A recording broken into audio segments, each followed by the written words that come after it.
Coucou à tous. Donc, épisode 2 sur qu'est-ce que ça fait, ce fameux TDAH dans la vraie vie. Alors, on a vu dans l'épisode 1 que le T, c'était pour trouble. Et aujourd'hui, on va parler de deux autres lettres du TDAH qui sont importantes. On a le A pour le déficit de l'attention et on a aussi le H pour l'hyperactivité. Sachant que un truc hyper important, c'est qu'on peut avoir le A tout seul, et c'est souvent le cas. On peut avoir du H tout seul, c'est un peu plus rare. Et puis des fois, si on n'a pas trop de bol, on peut avoir les deux, le A et le H. Alors, hello, le A, comment ça se voit? Comment ça se manifeste? Alors, on va te dire que tu es brouillon, que tu es mal organisé, tu as un peu l'impression d'être une tortue dans un monde de lapins. Tu vas être vite distrait par des bruits, par des objets qui sont intéressants dans la pièce, même par des choses qui sont à l'intérieur de ta tête, des pensées auxquelles tu vas penser. Tu vas perdre souvent tes affaires, comme des pulls, comme des lunettes, tu vas oublier des cahiers, des stylos à la maison. Et tu vas oublier aussi de faire ce qu'on te demande de faire, surtout si ça n'a pas un intérêt majeur pour toi, comme de ranger ta chambre, de te brosser les dents, de faire tes devoirs, voilà. Parfois, on va te dire que tu as un peu une mémoire de poisson rouge. Même quand tu connais super bien tes leçons, tu vas faire des erreurs. Ça va être des erreurs des étourderies, tu vas oublier le petit S, tu vas oublier la retenue dans tes calculs. Et parfois même, tu vas pas bien lire la consigne et du coup, tu vas être un peu à côté de la plaque. Tu vas avoir du mal aussi à te concentrer pendant une longue période. Exactement. Et puis il peut y avoir aussi de l'hyperactivité. Alors l'hyperactivité, c'est quoi? C'est ton corps qui va bouger.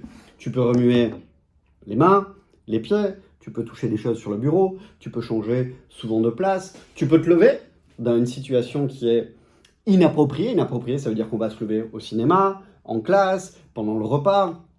On peut aussi courir et grimper partout, sur le canapé, sur les meubles du salon, comme si on était finalement, tu vois, un peu monté sur ressort. On est toujours un peu en activité. Voilà. Et puis il y a aussi de l'impulsivité. L'impulsivité, c'est quoi? C'est le fait d'avoir du mal à attendre, d'être impatient, de couper un peu la parole, de ne pas demander à la maîtresse avant de répondre et de ne pas lever le doigt. On peut parler beaucoup et interrompre les autres. Voilà. Et ce qu'il faut avoir en tête, c'est que ce A et ce H, ils font beaucoup le yo-yo. Le yo-yo, ça veut dire que c'est hétérogène. Ça veut dire que ça dépend du contexte. Ouais, ça dépend de plein de choses. Ça dépend de si tu es dans une pièce avec des choses qui t'intéressent, qui te distraient, si tu es dans une situation nouvelle aussi qui va un peu te calmer.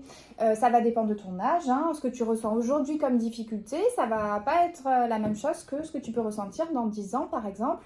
Ça va dépendre si tu es une fille ou un garçon, ça va dépendre de ton caractère, ça va dépendre de tes forces, des moyens de compensation, si tu peux avoir des stratégies pour essayer d'être plus attentif. Voilà. Et ce qui fait que le TDA de Paul, de Julie, de Maxence, de Georgette, il ressemble pas du tout au TDA de Céline, de Pauline, ou de Mathilde, ou de Tartampion. D'accord? Voilà. L'autre élément hyper important, c'est que le TDA, il adore avoir des copains. Et il a 2 grands copains. Ça peut être d'autres troubles 10, on t'en a parlé dans la première vidéo. Difficulté à lire, à écrire, à calculer. Voilà, ça peut être aussi une difficulté à réguler tes émotions, à réguler ta colère, à réguler la tristesse et à réguler aussi la peur. Tu peux être dans la provocation, dans l'opposition aussi avec les autres. On traîne un peu des pieds, on n'est pas content, on s'énerve vite, on dit que c'est pas sa faute, que c'est la maîtresse qui est méchante, que c'est le camarade qui t'a poussé. Voilà.